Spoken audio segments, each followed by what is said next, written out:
Hit it. This is Chill City. Don't forget the pound sign, and I'm with my girl JQ, listening to Valley Sounds on 89.3 Huntsville WLRH. Snapper. Come on now. Come on now. Come on now. I guess that's why they call you Chill City. Chill City. Don't forget the pound sign, please. Let's kick it right on off with that. How did you come up with the Chill City? Chill City actually came from a book in the Bible. Actually, it was the book of Ecclesiastes, and I was going through like a real hard time a few years back, and I dove into that book. And what I learned from that book, just the overall general purpose is, everything has its own time and its own season. So there's a lot of things that we can't control. There's a lot of things that we can control.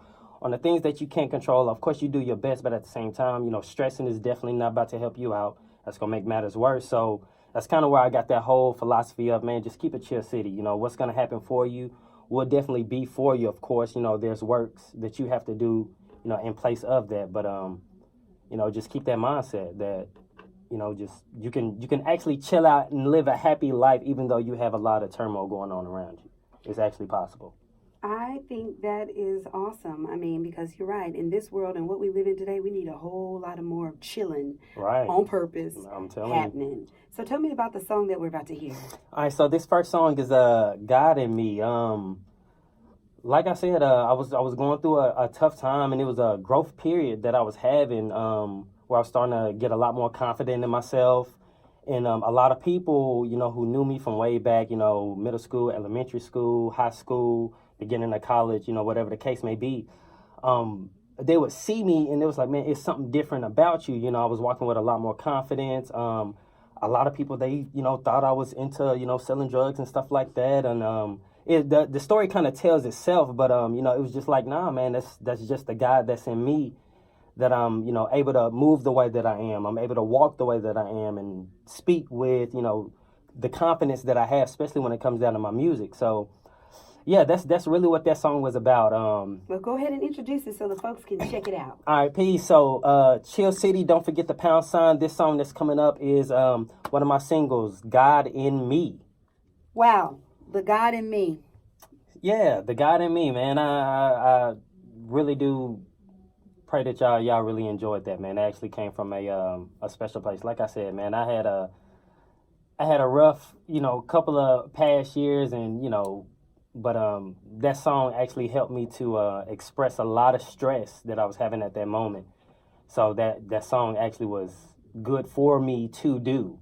Oh, man. And then, plus the fact that it's riding and, people listen to it, people enjoy it, man, that's a plus. I feel like I'm giving a good message in there. So, especially if you can relate to it, you get some type of wisdom from it, which is my goal, then, yeah, I did my job. It's a good thing that you speak about the inspiration of what things do to you and to your music. How do you feel you get your most inspiration? And in real life, what's your process for creating a song like The God in Me?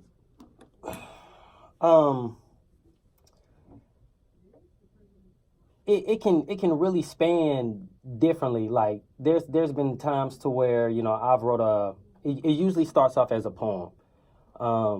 And if I'm really, if it's really fresh, and it's still vivid on my mind, I can knock it out in one day because, it's just like I'm like, nah, I need to get this out on paper because if not, I'm going to end up forgetting certain things. And, I want to tell a story to where people, when they listen to it, they can actually hear it. So sometimes it could take a day. Sometimes it could take a week. I was doing this work with Word Express, and it was on the Rose Petals project. Yeah, man, she's awesome. Yeah, I work with her on some other projects too. Yeah. And her music is awesome too. We play her often on Valley Sounds as well. Nice. I expect nothing of Miss Keisha. I expect nothing less of her, honestly. But we was working on a piece, and that took me a couple of weeks. It took me a couple of weeks because I actually sat down and I did some research for that piece. And when I brought it back to her, she was like, yeah, this is it. The first time I actually did that piece, she shot it down. What? Yeah, she had shot it down. And, I didn't take that as a bad thing. It was just like, that kind of drove me to be like, okay, dig deeper. Yeah, dig deeper, or pretty much, man, Jordan, I know you can come harder than that. And I took that constructive criticism. So, same with this process with the guide and me. This actually took me a period of a week to write. Wow. Just a week. Yeah, it was a week. I mean, and that's a blessing. If that's fast for some people, that's actually a blessing for me. And got it recorded. Worked with another individual, Brian, and we got that out and we made that happen. That is like, for me to hear that song and to know, first of all, it only took you a week to write, and then second of all, you got with someone else, and then third of all, it's a hit. That speaks volumes for your talent. But what about your passion? I hear your song, Divine Intervention, and that tells me, gives me a little bit more about how you do your passion. Tell me about that Divine Intervention. Divine Intervention, some would say that came from a dark place with me. A lot of people, they know me as, being real, type of bubbly. I'm usually always smiling. I would think that I have good energy, or I honestly believe I have good energy. You do. Thank you. That's a blessing. And but I actually say that came from a good place. There's one thing that I used to always tell some of my friends and just family in general. The person who I hated the most at my job were some of the best employees I ever worked with. The reason why I say that, and it may be confusing, but the reason why I say that is because they drew something out of me, whether it be business, on how to conduct myself, how not to conduct myself, in any shape, form, or fashion. And with this song, it was a lot of things that was going on one of my previous jobs, and this was a way for me to release all of that tension that I had up, and just actually verbalize that. So, when I finished recording this song, I took one of the biggest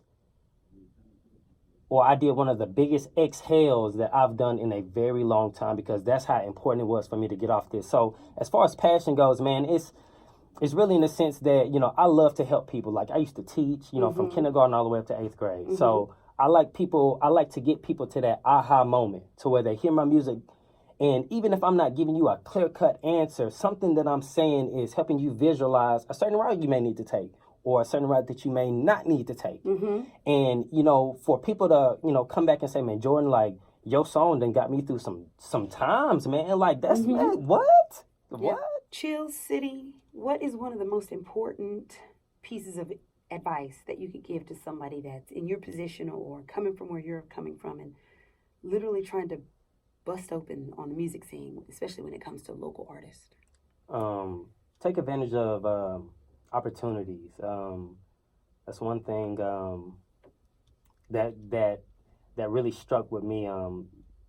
You can or you cannot be blessed with certain opportunities. When they come, whether if you're scared or not, do it scared. I had went to a book signing a while back. Well, I had a performance at a book signing a while back, and one of the things that the lady said was, even if you're scared to do something, do it scared, because you never know if those opportunities are going to come back up. Stay focused, of course, that's first and foremost. And, take your time.